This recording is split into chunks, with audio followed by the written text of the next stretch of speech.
नमस्कार दोस्तों। इस वीडियो में हम हिंदी साहित्य का जो इतिहास है, एक इतिहास नहीं दोस्तों, प्रमुख जो इतिहासकार हैं उनके महत्वपूर्ण कथन लिए हैं।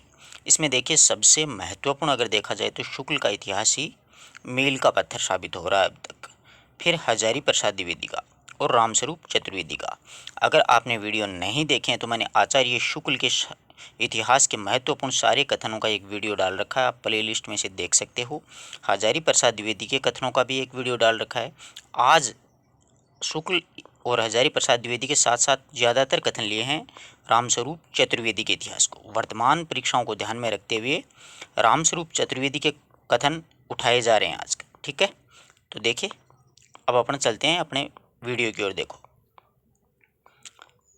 पहला कथन आज का है अपना, एडिंग है, देख लीजिए। इतिहासकारों के महत्वपूर्ण कथन।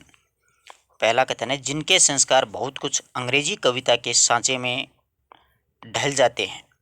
जिनके संस्कार बहुत कुछ अंग्रेजी कविता के सांचे में ढल जाते हैं, उन्हें ब्रजभाषा की कविता पसंद नहीं आती है, यह बहुत ठीक है। यह बात किसने और किसके लिए कही? तो ये जो कथन है वो किसके संदर्भ में?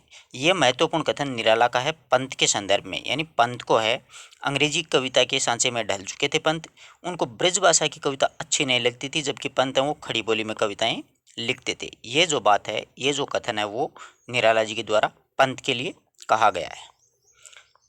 रीतिकाल की कविता को अक्षयग्रस्त किसने कहा? रीतिकाल की कविता को अक्षयग्रस्त, ध्यान रखना, नगेंद्र के द्वारा कहा गया था, क्योंकि रीतिकाल के अधिकांश जो कवि हैं वो अपने आश्रयदाताओं के लिए श्रृंगारपूर्ण रचनाएं लिखी हैं। भक्ति भावनापूर्ण रचनाएं बहुत कम देखने को मिलती हैं, राष्ट्रीयता तो बिल्कुल भी नहीं मिलती है। इसीलिए अक्षयग्रस्त कहा है रीतिकाल को डॉक्टर नगेंद्र ने। और अक्षय युग की अगर बात आ जाए, अक्षय युग रीतिकाल को किसने कहा? तो त्रिलोचन शास्त्री के द्वारा अक्षय युग कहा गया है। ठीक है, अगला कथन देखिए। कवि का काम यदि दुनिया में ईश्वर के कामों को न्यायोचित ठहराना है, तो साहित्य के इतिहासकार का काम है कवि के कामों को इतिहास, साहित्य इतिहास के विकास प्रक्रिया को न्यायोचित दिखा सकना। यह कथन रामस्वरूप चतुर्वेदी का है इतिहास के लिए। यानी इतिहास की परिभाषा रामस्वरूप चतुर्वेदी ने दी है कि कवि का काम यदि दुनिया को ईश्वर के कामों को न्यायोचित ठहराना है, तो साहित्य के इतिहासकार का काम है कवि के कामों को साहित्य इतिहास के विकास प्रक्रिया में न्यायोचित दिखा सकना। ये रामस्वरूप चतुर्वेदी का इतिहास की परिभाषा दी गई है। नेक्स्ट देखिए, यह तो स्पष्ट है कि छायावाद का काव्य प्रथम श्रेणी का विश्व काव्य नहीं है। कि छायावाद का जो काव्य है वो प्रथम श्रेणी का विश्व काव्य नहीं है। कुंठा की प्रेरणा प्रथम श्रेणी के काव्य को जन्म नहीं दे सकती। यह कथन डॉक्टर नगेंद्र का है, छायावाद के कवियों को या काव्य को लेकर के। और छायावाद की परिभाषा डॉक्टर नगेंद्र ने स्थूल के प्रति सूक्ष्म का विद्रोह कह करके दी है।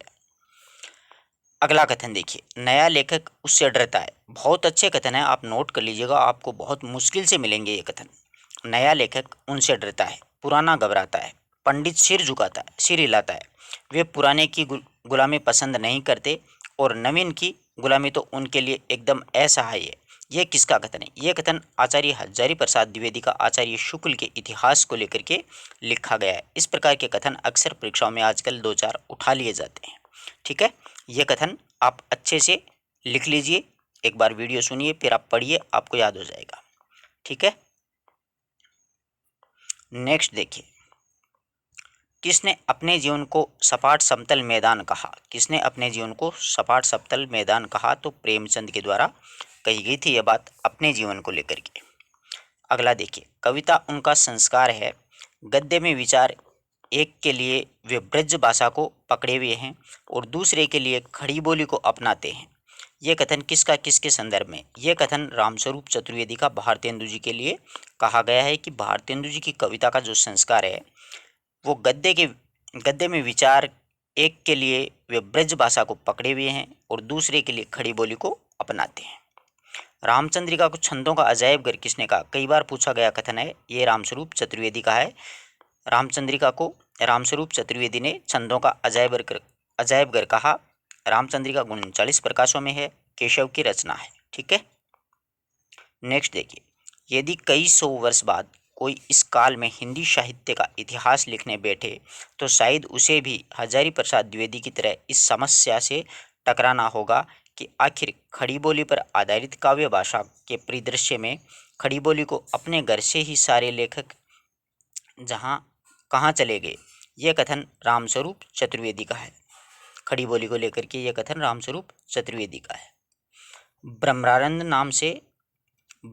नाम से किसने चिट्ठियाँ या पत्र लिखे? ये विद्यानिवास मिश्र हैं। उन्होंने ब्रह्मानंद नाम से नारायण चतुर्वेदी को पत्र लिखते थे। पूछा जा सकता है। अच्छा कथन है।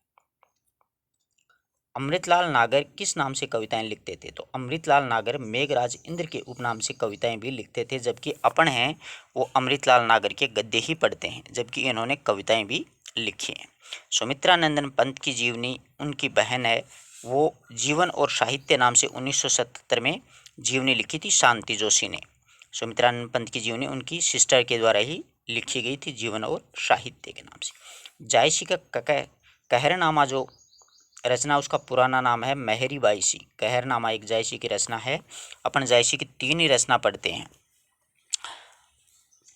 जबकि एक कहरनामा भी जायसी की रचना है जो मेहरी बाईसी के नाम से लिखी गई थी।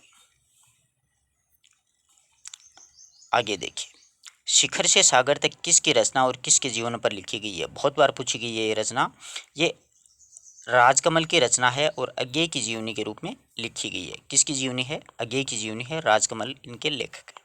शुक्ल का इतिहास और हजारी प्रसाद द्विवेदी की भूमिका मूलतः दोनों कक्षा में पढ़ाने के लिए तैयार किए गए नोट्स हैं। ये कथन रामस्वरूप चतुर्वेदी का बहुत अच्छा कथन है दोस्तों। ये कथन नोट कर लीजिए आप कि शुक्ल का इतिहास और हजारी प्रसाद द्विवेदी की जो भूमिका है, ये भी इतिहास ग्रंथ है। हजारी प्रसाद द्विवेदी की भूमिका ये कक्षाओं में पढ़ाने के लिए तैयार किए गए नोट्स थे। रामस्वरूप चतुर्वेदी के द्वारा कहा गया कथन है। उनकी काव्य भाषा रीतिकालीन संदर्भ में प्रगल्भ्य और मित कथन का संधि बिंदु है। ये कथन किसके संदर्भ में है? ये कथन है वो रामस्वरूप चतुर्वेदी का मतिराम के लिए कहा गया कथन है कि उनकी भाषा रीतिकालीन संदर्भ में तो प्रगल्भ्य और मित यानी मीठे कथन है के संधि स्थल पे संधि बिंदु है। ये कथन रामस्वरूप चतुर्वेदी का मतिराम के लिए कहा गया है। अच्छा कथन है। नेक्स्ट देखिए, किस ग्रंथ में साबार मंत्र और भाषा चित्र का काव्य दिए गए हैं, जिसके बीच बीच में देश भाषा के काव्य भी आते हैं? ये शारंगधर पद्धति जो ग्रंथ है, उस ग्रंथ में साबार मंत्र और भाषा चित्र काव्य दिए गए हैं। इनमें बीच बीच में देश भाषा के काव्य आते हैं। शारंगधर पद्धति ग्रंथ है। साहित्य का मैदान उजाड़ पड़ा है, प्रकोष्ठ बन रहा है, लड़का पैदा भी नहीं हुआ और कपड़े उसके लिए पहले से ही तैयार होने लगे। अरे भाई, कुछ लिख लो पहले, फिर कोष बनाना। ये कथन है वो महावीर प्रसाद द्विवेदी के द्वारा कहा गया है। साहित्य के लिए यह कथन महावीर प्रसाद द्विवेदी के द्वारा कहा गया है। ध्यान रखना कि साहित्य का मैदान उजाड़ पड़ा है, पर कोष बन रहा है, लेकिन कोष खजाना अभी भी तैयार हो रहा है। लड़का पैदा भी नहीं हुआ है और कपड़े पहले से ही तैयार कर लिए गए। अरे भाई, पहले कुछ लिख तो लो, साहित्य के लिए कही गई है ये बात। तो ये महावीर प्रसाद द्विवेदी का कथन है। अगला देखिए, काव्य और साहित्य दोनों की दृष्टि से यह ग्रंथ हिंदी में अपने ढंग का अनूठा है। यह कथन किस ग्रंथ के संदर्भ में कहा गया? ये कथन है वो आचार्य शुक्ल का छत्र प्रकाश के लिए कहा गया। बहुत अच्छा कथन है, परीक्षा उपयोगी कथन है मित्रों, कि काव्य और इतिहास दोनों की दृष्टि से यह ग्रंथ हिंदी में अपने ढंग का अनूठा ग्रंथ है। ये छत्र प्रकाश के लिए कही गई बात है। छत्र प्रकाश लाल कवि की रचना है। तुकांत और अतुकांत के लिए ये कहीं कहीं शब्दों को ही तोड़ते मरोड़ते न थे, वाक्य को भी अविन्यस्त कर देते थे। ये कथन किसके संदर्भ में? ये कथन आचार्य शुक्ल का देव के लिए कहा गया है कि देव हैं तुकांत और अतुकांत के लिए ही नहीं, कहीं कहीं तो शब्दों को वे तोड़ते मरोड़ते न थे, वाक्य को भी बिल्कुल अव्यवस्थित कर देते थे वो। तो ये देव की खासियत थी। तो देव के लिए आचार्य शुक्ल का कहा गया ये कथन है। और देव के गद्य को आचार्य शुक्ल ने कीचड़ में धंसा हुआ छकड़ा भी कह करके पुकारा है। कहीं कहीं ये बात भी लिखी है। और देव को आचार्य स्वीकार नहीं किया गया आचार्य शुक्ल के द्वारा कि देव आचार्य की श्रेणी में नहीं आते हैं, कवि की श्रेणी में आते हैं। 2 4 5 बातें बहुत अच्छी हैं देव के लिए शुक्ल की। वह साहित्य देशभक्ति और राजनीति के पीछे चलने वाली सच्चाई नहीं है, बल्कि उनके आगे मशाल दिखाती हुई चलने वाली सच्चाई है। यह कथन साहित्य के लिए प्रेमचंद के द्वारा कहा गया कथन है। बहुत अच्छा कथन है, परीक्षा उपयोगी कथन है कि साहित्य देशभक्ति और राजनीति के पीछे चलने वाली सच्चाई नहीं है, बल्कि उनके आगे मशाल दिखाती हुई चलने वाली सच्चाई है। प्रेमचंद का कथन है। ठीक है, अगला देखो। प्रेमचंद के बाद उपन्यासों को नए ढंग से गलाने का काम जैनेन्द्र के द्वारा किया गया। यह कथन रामस्वरूप चतुर्वेदी का है उपन्यासों को लेकर के, कि प्रेमचंद जी के बाद में अगर नए ढंग से उपन्यास लिखने का जो कार्य है वो जैनेन्द्र के द्वारा किया गया, तो रामस्वरूप चतुर्वेदी का। हर भाषा की जान होते हैं मुहावरे। मुहावरा होता है वो हर भाषा की जान होते हैं, और मुहावरे हिंदी और उर्दू दोनों में बिल्कुल समान हैं। किसने कहा अपनी किस कविता की भूमिका में? ये जो कथन है मुहावरों को लेकर के, ये शमशेर बहादुर सिंह के द्वारा कहा गया कथन है। बहुत अच्छा कथन है, परीक्षा उपयोगी कथन है। ऐसे कथन अपन को बहुत कम बुक्स में पढ़ने को मिलते हैं, तो अपन ध्यान नहीं देते हैं ऐसी बातों पर। आजकल परीक्षाओं में ऐसे कथन उठा लिए जाते हैं। आगे देखो, मुक्तिबोध का ठाठ किसे मिलता है? मुक्तिबोध का ठाठ है वो किससे मिलता है? तो सिर्फ कबीर से वैसे ही बेचैनी, और कभी कभी वैसी ही कोमलता, और वैसी ही फक्कड़पन। यह कथन रामस्वरूप चतुर्वेदी का है, मुक्तिबोध के और कबीर के सामंजस्य बैठाने के लिए, कि मुक्तिबोध का ठाठ है वो किसे मिलता है? वो सिर्फ कबीर से वैसे ही बेचैनी, और कभी कभी वैसी ही कोमलता, और वैसा ही उनमें फक्कड़पन है। यह कथन रामस्वरूप चतुर्वेदी का मुक्तिबोध को लेकर के लिखा गया कथन। अच्छा कथन है। आगे देखिए, निराला में कबीर जैसा विद्रोह की बेचैनी तो है, तो दूसरी ओर तुलसीदास जैसी गहरी सृजनात्मकता की चिंता भी है।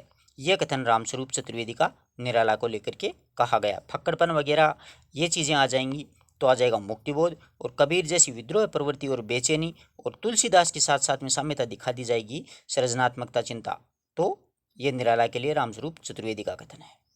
अज्ञे ने अपने किस संस्मरण में लिखा है कि वह अपने अज्ञे नाम के लिए प्रेमचंद और जैनेन्द्र दोनों का ऋणी है? तो ध्यान रखिए, मैंने एक अज्ञे का वीडियो डाला था, अज्ञे का जीवन परिचय, उसमें बहुत अच्छे से क्लियर किया था कि अज्ञे नामकरण किसके द्वारा दिया गया है।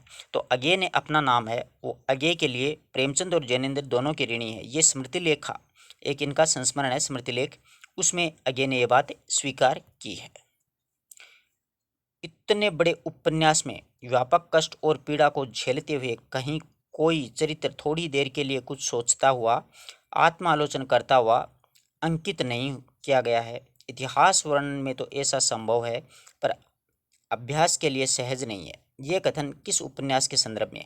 तो ये कथन झूठा सच उपन्यास के संदर्भ में रामस्वरूप चतुर्वेदी के द्वारा कहा गया है। जबकि अपने ज़्यादातर उपन्यासों के लिए गोदान को ही स्वीकार कर लेते हैं, परंतु ऐसी बात नहीं है। अन्य जो उपन्यास हैं उनके बारे में भी विद्वानों ने अपने अपने विचारे रखे हैं। तो ये जो कथन है वो झूठा सच उपन्यास के लिए रामस्वरूप चतुर्वेदी का कथन है, नेट JRF के लिए बेस्ट कथन है। बच्चन और दिनकर दोनों प्रतिद्वंद्वी कवि हैं। यह कथन किसका? बच्चन और दिनकर दोनों प्रतिद्वंदी कवि हैं। यह कथन रामनरेश त्रिपाठी का है। ये जो कथन है रामनरेश त्रिपाठी का, ध्यान रखिए, बच्चन और दिनकर दोनों प्रतिद्वंद्वी कवि हैं, ये बात है वो रामनरेश त्रिपाठी के द्वारा कही गई बात है। नेक्स्ट देखिए, मैं उन व्यक्तियों में से हूँ, और ऐसे व्यक्तियों की संख्या शायद प्रतिदिन घटती जा रही है जो भाषा का सम्मान करते हैं और अच्छी भाषा को अपने आप से एक सिद्ध मानते हैं। किसका कथन है? किस ग्रंथ में लिखा गया? ये कथन जो है वो अज्ञे का आत्मनेपद जो निबंध है उसमें लिखा गया है कि मैं उन व्यक्तियों में से हूँ, और ऐसे व्यक्तियों की जो संख्या है वो शायद प्रतिदिन घटती जा रही है जो भाषा का सम्मान करते हैं और अच्छी भाषा को अपने आप से एक सिद्ध मानते हैं। यह कथन अज्ञे का है, आत्मनेपद निबंध में लिया।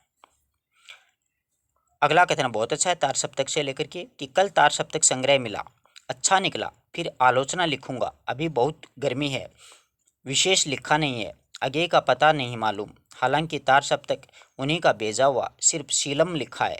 इन रचनाओं का रूप मेरी दृष्टि में निखर रहा है। ये जो कथन है वो निराला के द्वारा लिखा गया है रामविलास शर्मा को।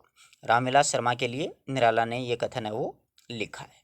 इस प्रकार से अपन ने आज रामस्वरूप चतुर्वेदी, हजारी प्रसाद द्विवेदी, कुछ निराला और आचार्य शुक्ल के कथन लिए हैं। आशा करता हूँ कि ये वीडियो आपको पसंद आया होगा, और ये जो कथन है वो मित्रों नोट कर लीजिए। आपको ऐसे कथन बहुत ही कम पुस्तकों में देखने को मिलेंगे तो आप इनको पकड़ नहीं पाओगे। धन्यवाद दोस्तों, मिलते हैं एक नई वीडियो नए टॉपिक के साथ, तब तक के लिए नमस्कार।